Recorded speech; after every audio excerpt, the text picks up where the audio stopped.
दोस्तों अभी के टाइम पर हमें 4 मंथ से ज़्यादा का टाइम कंप्लीट होने लगा है जहाँ पर गोल्ड अपने डिस्ट्रीब्यूशन जोन के ऊपर ट्रेड कर रहा है। आज के इस वीडियो के अंदर हम बात करेंगे गोल्ड, इथीरियम एंड बिटकॉइन को लेकर। गोल्ड यहाँ पर अप्रैल मंथ से जुलाई मंथ तक ये 4 मंथ्स का वो टाइम है जहाँ पर हम फिबोनाची के गोल्डन पॉकेट से रिजेक्ट कर रहे हैं एंड ये वो 1.618 का लेवल है, 3395 पर आउंस, जहाँ से हम बार बार रिजेक्ट कर रहे हैं। और इस लेवल के बारे में हमने यहाँ पर अप्रैल के अंदर डिस्कस किया था जिस टाइम पर गोल्ड ट्रेड कर रहा होता है 3287 पर आउंस के ऊपर। यहाँ पर इस लेवल के ऊपर हम लास्ट 4 मंथ से नज़र बनाकर बैठे हैं क्योंकि ये वो लेवल है जो कि किसी भी एसेट के लिए यहाँ पर प्रॉफिट टेकिंग का एरिया है। अब यहाँ पर दोस्तों हम गोल्ड के बारे में आज इसलिए बात कर रहे हैं क्योंकि अगर हम यहाँ पर वीकली टाइम फ्रेम पर देखें तो देखा सकता है कि हर बार हम यहाँ पर गोल्डन पॉकेट से रिजेक्ट कर रहे हैं। हर टाइम फ्रेम के अंदर देखा सकता है कि ये लेवल यहाँ पर गोल्ड के लिए स्ट्रॉन्ग रेजिस्टेंस करेक्ट कर रहा है। जैसे यहाँ पर गोल्ड इस रेजिस्टेंस को ब्रेक करता है वहाँ पर हमें प्रॉफिट बुकिंग देखने मिलती है।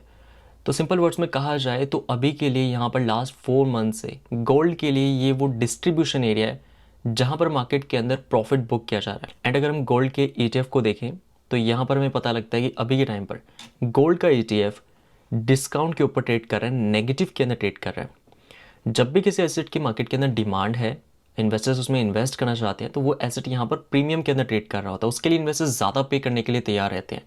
But at the same time अगर किसी एसेट की मार्केट के अंदर इन्वेस्टर्स के बीच में यहाँ पर इंटरेस्ट नहीं है तो वो एसेट यहाँ पर डिस्काउंट के ऊपर ट्रेड करता है। ये हम बात करें गोल्ड के शेयर को लेकर या फिर ETF को लेकर। जिस प्रकार से हर एक इन्वेस्टमेंट फर्म यहाँ पर बिटकॉइन का ETF लेकर आ चुके हैं, लेकिन यहाँ पर डिफरेंस क्या रहता है, बिटकॉइन का अभी के टाइम पर 1,18,000 प्राइस ट्रेड कर रहा है, लेकिन हर एक इन्वेस्टमेंट फर्म का जो ETF रहेगा किसी का $40 के ऊपर ट्रेड कर रहा है, किसी का $50 के ऊपर, वो बिटकॉइन के करंट प्राइस के बराबर नहीं रहेगा। ETF यहाँ पर स्टॉक्स की तरह ट्रेड करवाया जाता है। वैसे गोल्ड अगर आप देखें तो अभी के टाइम पर यहाँ पर गोल्ड पर आउंस ट्रेड कर रहा है 3,300 के अराउंड, बट वहीं पर अगर हम गोल्ड के ETF को देखें जो कि 307 के अराउंड, तो ये वो डिफरेंस है जो कि यहाँ पर हमें पता होना चाहिए। लेकिन अभी के टाइम पर हम क्या देख रहे हैं कि लास्ट 4 मंथ से गोल्ड यहाँ पर एक रेंज के अंदर, जिसे हम डिस्ट्रीब्यूशन रेंज बोल सकते हैं, इस रेंज के अंदर कंसोलिडेट कर रहा है। अब यहाँ पर अगर हम गोल्ड के अंदर मंथली टाइम फ्रेम के अंदर RSI को देखते हैं दोस्तों, यहाँ पर अप्रैल 2025 से RSI अपने हिस्टोरिक हाइज के ऊपर ट्रेड कर रहे हैं। अब जब भी यहाँ पर हम RSI में 85 के लेवल पर आए हैं, 2006 के अंदर हम आए थे, जिसके बाद गोल्ड में 25% का करेक्शन हमें देखने मिला, और उसके बाद फिर हम 2008 के अंदर फिर से RSI के अंदर 85 के लेवल पर आते हैं एंड उसके बाद हमें गोल्ड में 35% के अराउंड डिक्लाइन देखने मिलता है। उसके बाद हमें 2011 के अंदर, इस बार हम 85 के लेवल पर तो नहीं आए, लेकिन 85 से पहले हम रिजेक्ट हुए, जिसके बाद गोल्ड 45% तक डिक्लाइन करता है। 2020 के अंदर एक बार फिर से हम 85 के लेवल से रिजेक्ट होते हैं एंड यहाँ पर गोल्ड 23% से डिक्लाइन करता है। अभी हम क्या देख रहे हैं, 4 मंथ से हर से की रेंज के अंदर स्टक है जो कि 85 की रेंज और प्राइस एक्शन में दिखा सकता है, जहाँ पर हम गोल्डन पॉकेट से हर बार रिजेक्ट कर रहे हैं। अब यहाँ पर अगर हम ऑन एन एवरेज देखें 2006 के बाद हमें 25, 34, 45, 23% के अराउंड डिक्लाइन मिला है। अगर हम ऑन एन एवरेज निकालें तो ये 30 का लेवल निकल कर आता है एंड अगर हम यहाँ पर करंट लेवल से 30% निकालते हैं, ये लेवल गोल्ड के लिए निकल कर आता है फिबोनाची का 50% रिट्रेसमेंट लेवल। लास्ट 2 ईयर्स के अंदर गोल्ड के अंदर हमें 100% की रैली देखने मिली है। दोस्तों अगर हम किसी भी इंडिकेटर को लगाएं जो कि यहाँ पर हमें दिखाता है कि अभी के टाइम पर गोल्ड अपनी हाइज के ऊपर ट्रेड कर रहा है। अगर हम मैकडी की बात करते हैं जो कि यहाँ पर अपने हिस्टोरिक हाइज के ऊपर है,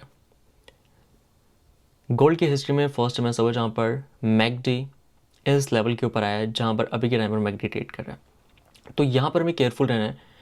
अब गोल्ड की बात हम इसलिए कर रहे हैं क्योंकि गोल्ड के अंदर यहाँ पर करेक्शन आने का मतलब है कि सेफ मार्केट से पैसा निकल रहा है और वो जा रहा है यहाँ पर बाकी मार्केट्स के अंदर। अगर हम रिस्की मार्केट की बात करते हैं, यूएस का stock market, crypto market, and अगर हम यूएस के स्टॉक मार्केट एंड गोल्ड के बीच में रिलेशन को देखें तो यहाँ पर हम क्या देखते हैं, अगर गोल्ड यहाँ पर डिक्लाइन कर रहा है तो इसका इम्पैक्ट हमें स्टॉक मार्केट के ऊपर देखने मिल रहा है क्योंकि पैसा यहाँ पर गोल्ड से निकल कर जा रहा है बाकी मार्केट्स के अंदर। इसके अपोजिट के अंदर जब यहाँ पर गोल्ड परफॉर्म करना शुरू करता है तो इसका नेगेटिव इम्पैक्ट हमें देखने मिलता है फाइनेंशियल मार्केट्स के ऊपर। जैसा कि यहाँ पर देखा जा सकता है, जब गोल्ड परफॉर्म कर रहा होता है इसका नेगेटिव इम्पैक्ट हमें S&P 500 पर देखने मिलता है, लेकिन जब यहाँ पर गोल्ड के अंदर हमें करेक्शन मिलता है स्टॉक मार्केट यहाँ पर अपने न्यू हाइज पर जाता है। ऐसा यहाँ पर हमने 2020 के अंदर देखा, जब यहाँ पर गोल्ड करेक्ट हो रहा होता है इस टाइम पर स्टॉक मार्केट अपनी न्यू हाइस पर जाता है। तो इस बात का ध्यान रखें कि अभी के टाइम पर गोल्ड जिस लेवल के ऊपर ट्रेड कर रहा है ये हम सभी के लिए इंपॉर्टेंट लेवल है।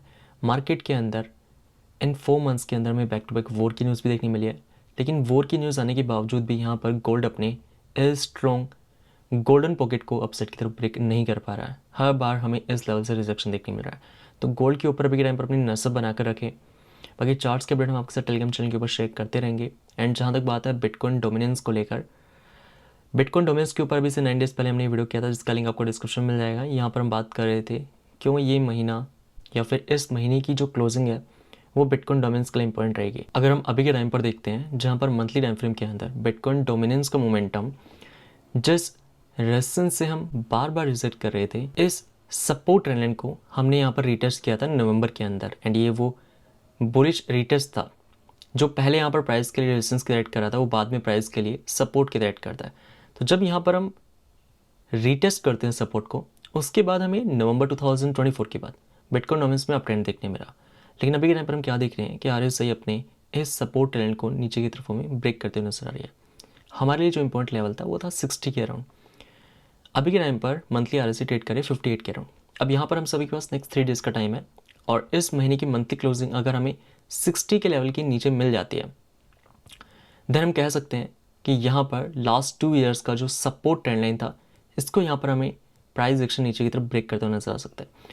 लेकिन कंफर्मेशन में पहले RSI में देखना होगा। अगर हम 60 के ऊपर क्लोजिंग करते हैं तो यहाँ पर फिर से हम सपोर्ट ट्रेंड लाइन से बाउंस कर सकते हैं। सो यहाँ पर क्लोजिंग डिसाइड करेगी कि हमें बिटकॉइन डोमेन्स के अंदर क्या नेक्स्ट मूव देखने मिलता है। एंड जहाँ तक बात है इथेरियम को लेकर, इथेरियम अपने 4000 लेवल के ऊपर आ चुके हैं जिस लेवल से हम लास्ट 1.5 ईयर्स के अंदर मार्च 2024 के अंदर रिजेक्ट हुए, सेकेंड टाइम रिजेक्ट हुए, थर्ड टाइम रिजेक्ट हुए और एक बार फिर से हम इस लेवल को टेस्ट करने के लिए जा रहे हैं। अब यहाँ पर हम रेजिस्टेंस को ब्रेक करेंगे इस बार या फिर रेजिस्टेंस से रिजेक्ट करते हैं, इसे समझने के लिए अगर हम यहाँ पर इथेरियम के मंथली टाइम फ्रेम पर देखें, जहाँ पर मंथली टाइम फ्रेम के अंदर RSI अपने रेजिस्टेंस के ऊपर आ चुके हैं। एट द सेम टाइम अगर हम यहाँ पर मैकडी के अंदर देखें, इस सीजन के अंदर 2023 के बाद फर्स्ट टाइम हमें यहाँ पर बुलिश क्रॉसओवर देखने मिला था नवंबर 2023 के अंदर, जिस टाइम पर इथेरियम ट्रेड कर रहा होता है 1700 USDT के ऊपर, वहाँ से इथेरियम जाता है $4000 के ऊपर। सेकेंड टाइम हमें मैकडी में बुलिश क्रॉसओवर मिलता है अक्टूबर 2024 के अंदर, जिस टाइम पर इथेरियम ट्रेड कर रहा होता है 2300 USDT के ऊपर। $2300 से हम जाते हैं यहाँ पर $4000 के ऊपर। लेकिन एक बार फिर से यहाँ पर हम क्या देख रहे हैं कि मैकडी के अंदर फिर से यहाँ पर हमें आने वाले महीनों के अंदर बुलिश क्रॉसओवर देखने मिल सकता है। अब यहाँ पर हम समझने की कोशिश करें कि लास्ट 1.5 ईयर्स के अंदर जब भी मैकडी के अंदर हमें बुलिश क्रॉसओवर मिला मंथली के अंदर, उस टाइम पर हम RSI में कहाँ थे। अगर हम यहाँ पर देखें सो जब भी हमें बुलिश क्रॉसओवर मिला, चाहे नवंबर की बात करें, RSI यहाँ पर अपने लॉन्ग टाइम फ्रेम के रेजिस्टेंस के नीचे ट्रेड कर रहे होते हैं। सेकेंड टाइम जब हम मैकडी के अंदर बुलिश क्रॉसओवर देखते हैं तो RSI फिर से यहाँ पर अपने रेजिस्टेंस के नीचे ट्रेड कर रहे होते हैं। इस बार अगर हम देखें जहाँ पर RSI अपने 2021 के रेजिस्टेंस के नीचे ट्रेड कर रही है एंड मैकडी के अंदर एक बार फिर से यहाँ पर हमें बुलिश क्रॉसओवर देखने मिल सकता है अपकमिंग मंथ्स के अंदर। इस बात का ध्यान रखें, इथेरियम जैसे ही फिर से अपने $4000 के लेवल के रेजिस्टेंस को टेस्ट करता है, यहाँ पर हम फिर से शॉर्ट टाइम फ्रेम का रिजेक्शन देख सकते हैं। लेकिन इस लेवल को ब्रेक करना इसलिए इंपॉर्टेंट है क्योंकि अगर हम इस रेजिस्टेंस को ब्रेक कर देते हैं तो उसके बाद जो फिबोनाची का लेवल निकल कर आता है गोल्डन पॉकेट, वो है $5700 के ऊपर, जहाँ तक इथेरियम इस लेवल को ब्रेक करने के बाद हमें जाता हुआ नजर आ सकता है। अब जहाँ तक बात है ऑल्ट कॉइन्स को लेकर, अभी के टाइम पर ज़्यादातर इन्वेस्टर्स इस बात को सोचकर यहाँ पर पैनिक के अंदर है कि सिर्फ टॉप 5 टॉप 7 के ऑल्ट कॉइन्स ही परफॉर्म कर रहे हैं, बाकी ऑल्ट कॉइन्स मार्केट के अंदर परफॉर्म नहीं कर रहे हैं। ऑल्ट कॉइन्स के अंदर पैसा ही नहीं आ रहा। अगर आप बिटकॉइन डोमिनेंस के बाद इथेरियम डोमिनेंस को देखें तो यहाँ पर हमें पता लगता है कि पैसा सिर्फ इथेरियम में आ रहा है, जिससे कि इथेरियम डोमिनेंस राइज कर रही है। दोस्तों यहाँ पर हर बार लास्ट 2 ईयर्स में हो क्या रहा था कि बिटकॉइन डोमिनेंस जैसे यहाँ पर शॉर्ट टाइम फ्रेम का करेक्शन लेती थी, उससे यहाँ पर इथेरियम के साथ ही में ऑल्ट कॉइन्स भी परफॉर्म कर रहे थे। लेकिन इस बार अगर आप देखें तो बिटकॉइन डोमिनेंस 5% तक डिक्लाइन कर चुकी है। लेकिन इस 5% डिक्लाइन के बाद भी ऑल्ट कॉइन्स यहाँ पर परफॉर्म नहीं कर रहे हैं, जबकि यहाँ पर सिर्फ इथेरियम परफॉर्म कर रहा है। एंड यहाँ पर लास्ट 2 ईयर्स के अंदर फर्स्ट टाइम हमें मार्केट के अंदर ये सिचुएशन देखने मिल रही है जहाँ पर बिटकॉइन के अगेंस्ट में इथेरियम आउट परफॉर्म कर रहा है। अभी के टाइम पर हम देखें तो बिटकॉइन के अंदर में वीकनेस देखने मिल रही है, जबकि इथेरियम यहाँ पर परफॉर्म कर रहा है। इससे हमें क्या पता लग रहा है कि जो 5% का डिक्लाइन आया है बिटकॉइन डोमेन्स के अंदर, सारा पैसा कहाँ गया है? इथेरियम के अंदर एंड टॉप 5 टॉप 7 के अंदर जो लार्ज कैप ऑल्ट कॉइन्स है सिर्फ इन्हीं के अंदर फ्लो हुआ है। अभी के टाइम पर सिचुएशन ये है जहां पर बिटकॉइन इथेरियम तो अपने हाइस पर आ चुका है, लेकिन ऑल्ट कॉइन्स स्टिल यहाँ पर जनवरी के लेवल से 50-60% नीचे ट्रेड कर रहे हैं। अब इस टाइम पर ज़्यादातर लोगों के बीच में कंसर्न है कि अगर बिटकॉइन इथेरियम में करेक्शन आता है तो ऑल्ट कॉइन्स और यहाँ पर गिर सकते हैं। लेकिन दोस्तों आपको यहाँ पर यह समझना है कि इस बार हमें रोटेशन किस प्रकार से देखने मिल रहा है। इस बार यहाँ पर बिटकॉइन डोमेन्स के गिरने सभी यहाँ पर कॉइन्स परफॉर्म नहीं कर रहे, सिर्फ इथेरियम परफॉर्म कर रहा है। इथेरियम के अंदर मनी का फ्लो हमें देखने मिल रहा है। जिस प्रकार से जब बिटकॉइन परफॉर्म कर रहा था तो इथेरियम परफॉर्म नहीं कर रहा था। उस टाइम पर मार्केट के अंदर इथेरियम को लेकर इन्वेस्टर्स पैनिक के अंदर थे।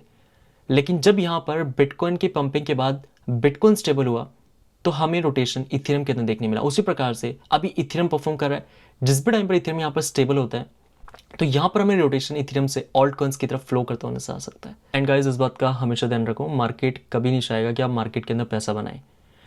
जब यहाँ पर इथेरियम के अंदर लोगों ने अपनी पोजीशन को एग्जिट करना शुरू कर दिया उसके बाद इथेरियम परफॉर्म करना शुरू किया। उसी प्रकार से भी के टाइम पर ऑल्ट कॉइन्स को लेकर ज़्यादातर जो लोग हैं वो मार्केट के अंदर बेरिश है कि परफॉर्म क्यों नहीं कर पा रहे ऑल्ट कॉइन्स। ज़्यादातर लोगों ने तो अभी सेल करना भी शुरू कर दिया। लेकिन ध्यान रखिए, अगर आप स्ट्रॉन्ग कॉइन्स में इन्वेस्टेड हैं, अगर आपके कॉइन्स परफॉर्म नहीं कर रहे हैं तो मार्केट के अंदर जिस भी टाइम पर इथेरियम स्टेबल होता है उसके बाद फिर से यहाँ पर हम उसी प्रकार का रन देख सकते हैं ऑल्ट कॉइन्स के अंदर, जिस प्रकार का लास्ट 2 ईयर्स के अंदर हम मल्टीपल टाइम्स देख चुके हैं शॉर्ट टाइम फ्रेम के अंदर।